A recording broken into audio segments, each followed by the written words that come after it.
Everyone, welcome to my channel. आशा करती हूँ आप सभी खुश और स्वस्थ हैं। आज की कहानी का शीर्षक है the secret of the Sunbeam exploring divine oneness. चलो कहानी की तरफ बढ़ते हैं।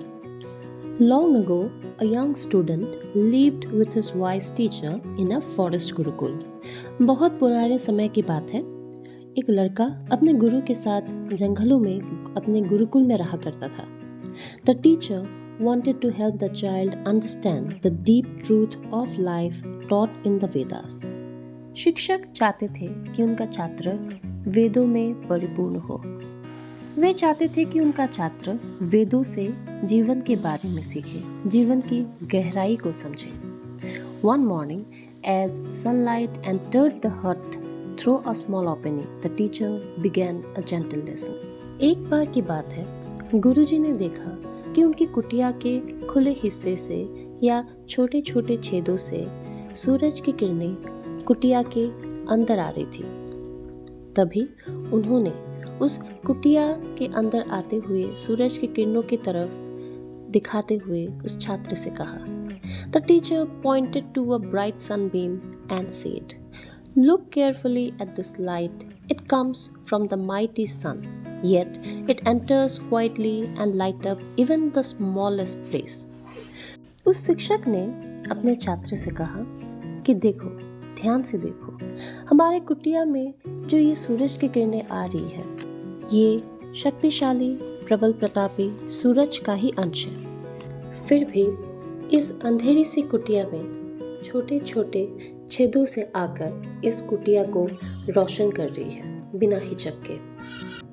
He explained that just like the sunbeam, the divine truth is everywhere, shuttled, powerful and present within all being. गुरुजी ने बताया कि इन सूरज की किरणों की तरह दिव्य सत्य सर्वव्यापी, शक्तिशाली और सूक्ष्म है और सभी में पाया जाता है। He took the child outside the dark hut and asked, "What do you see?" गुरुजी ने उस छात्र को कुटिया के बाहर लेके जाके पूछा, अब तुम्हें क्या दिखाई दे रहा है? The child replied, "I see the sunlight shining through the forest everywhere." उस छात्र ने गुरुजी से कहा कि मुझे सूरज की किरणें हर जगह दिखाई दे रहा है। The teacher gently said, "Yes, though the sunbeam seemed separate inside the hut, it is really a part of the one great sun shining on all." गुरुजी ने बताया छात्र को कि हो सकता है कि कुटिया के अंदर सूरज की किरणें हमें अलग से दिखाई दे रहा हो, लेकिन हमें ये नहीं भूलना चाहिए कि वही सूरज की किरणें उस प्रबल प्रतापी सूरज से ही आया है। In the same way, though we appear separate, we are all part of the one divine light, the same essence, connected to the source of all creation. गुरुजी ने समझाया, यद्यपि हम अलग अलग प्रतीत होते हैं, फिर भी हम सभी एक ही दिव्य प्रकाश का हिस्सा है, एक ही सार है और सृष्टि के परम स्रोत से जुड़े हुए हैं। इसी के साथ ये कहानी यही खत्म होती है। आओ चलो इस कहानी से हमें क्या शिक्षा मिलती है? इस कहानी से हमें ये शिक्षा मिलती है कि though we all appear separate, we are connected through the divine.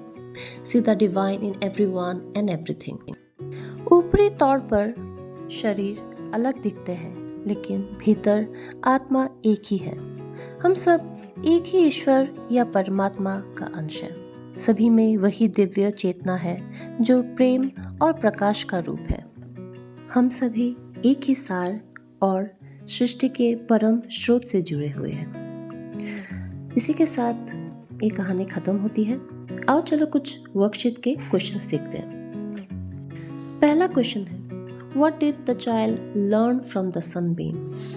उस बच्चे को, उस छात्र को सूरज की किरणों से क्या सीख मिली? दूसरा प्रश्न, How does the sunbeam represent the divine light? सूरज के प्रकाश ने उस दिव्य प्रकाश को कैसे वर्णन किया? Can you think of other examples that show how everything is connected?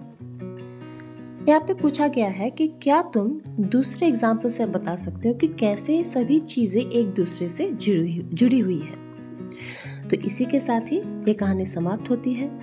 आशा करती हूँ कि आप सभी को ये कहानी पसंद आई और कुछ नया सीखने को मिला। Thank you for watching.